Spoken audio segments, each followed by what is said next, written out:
আল্লাহ তুমি নাকি মৃতকে জীবিত করো, কেমন করে করো একটু দেখাও তো। আল্লাহ বলে, ইব্রাহিম এটা কেমন কথা? আওয়ালাম তুমিন, তুমি নবী মানুষ কি প্রশ্ন করলা? তোমার বিশ্বাস হয় না?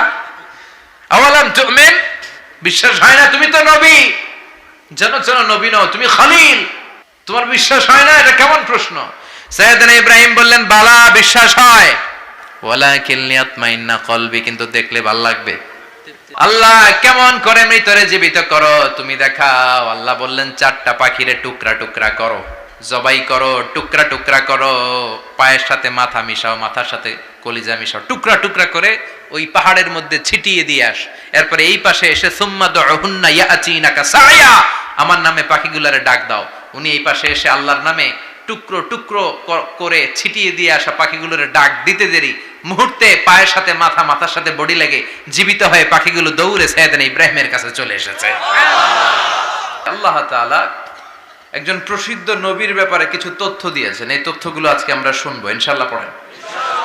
রব্বুল আলামিন বলেন, ওয়া ইয বিতালা ইব্রাহিমা রাব্বুহু বিকালিমাতিন ফাতাম্মাহুন্না ক্বালা ইন্নী জাঈলুকা লিন-নাসি ইমামা।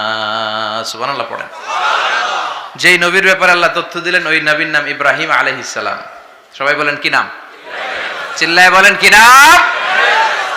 আল্লাহ বলেন, নবী স্মরণ করুন সেই সময়ের কথা যখন আমি আমার খলিল ইব্রাহিমকে অনেকগুলো বিষয়ে পরীক্ষা করেছিলাম, আর আমার খলিল ইব্রাহিম প্রতিটা পরীক্ষায় গোল্ডেন এ প্লাস পেয়েছে। প্রতিটা পরীক্ষায় সফলতার সাথে আমার ইব্রাহিম উত্তীর্ণ হয়েছে। আর ফলাফল স্বরূপ আমি বলেছি, ইন্নী জাঈলুকা লিন-নাসি ইমামা। ইব্রাহিম, এতগুলো কঠিন পরীক্ষা নিলাম, একটাও ফেল মারলাম না, সবগুলাই পাস, যাও। এর বদৌলতে তোমার আমি গোটা বিশ্বের মানুষদের ইমাম বানায় দিলাম।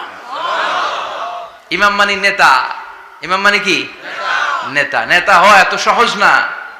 আগুনে পুড়িয়ে পুড়িয়ে যেমনি খাঁটি সোনা বানানো হয়, তেমনি কষ্টি পাথর দিয়ে যাচাই করে করে, পরীক্ষা করে করে আল্লাহ তাআলা সাইয়েদনা ইব্রাহিমকে এই মর্যাদার আসনে বসিয়েছেন। আল্লাহ বলে, অনেকগুলো পরীক্ষা আমি নিয়েছি সাইয়েদনা ইব্রাহিমকে।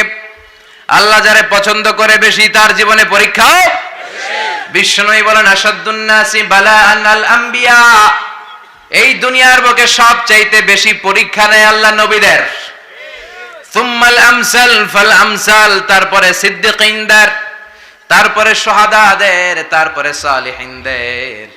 ইবতালার রাজুলু আলা হাসাবি দীনিহি, যেই ব্যক্তির দিনদারি বেশি তার জীবনে পরীক্ষাও বেশি। বিশ্বনবীর আল্লাহ সান্ত্বনা দিচ্ছেন, নবী ওরা আপনারে গণক বলে, ওরা আপনারে জাদুকর বলে, ওরা আপনারে কবি বলে, ওরা আপনারে পাগল বলে, কিন্তু আপনি হতাশ হবেন না। একটার পর একটা পরীক্ষা আপনার উপর চেপে বসেছে, এগুলো দেখে ভয় পাওয়ার কোনো কারণ নাই, কারণ মুমিন ভয় পায় না। চিল্লায় এখন ঠিক কিনা? ও নবী, আপনি বিচলিত হবেন না, হতাশ হবেন না।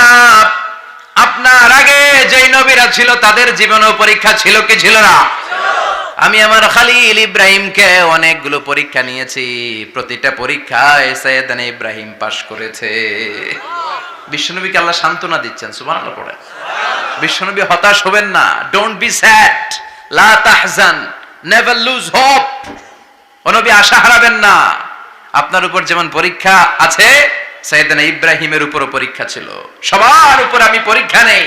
আপনারে ওরা কবি বলে গালি দেয়, গণক বলে গালি দেয়, জাদুকর বলে গালি দেয়,